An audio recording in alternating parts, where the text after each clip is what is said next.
Səlam əziz dostlar, bu gün Azərbaycanın qədim aşlarından biri kələcoş aşını bişirdim.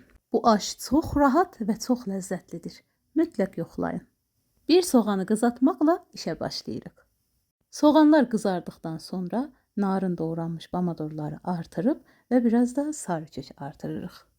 Bir piyalada pişmiş və ya çiğ göy lobiya artırırıq. Bir dolu piyalada islanmış yarma artırıram.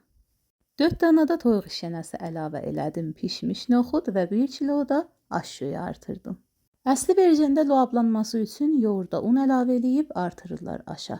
Amma mən ərişdən sevdiyim üçün ağ ərişdə əlavə elədim. Yoğurdun kəsilməməsi üçün biraz aşdan yoğurda əlavə eləyib qarışdırıb sonra aşa tökürük. Bu işin adı təmpərləməkdir. Bu aşa taza və ya quru acı biber də əlavə eləyə bilərsiniz ki, məndə yox idi, qırmızı toz biber vurdum.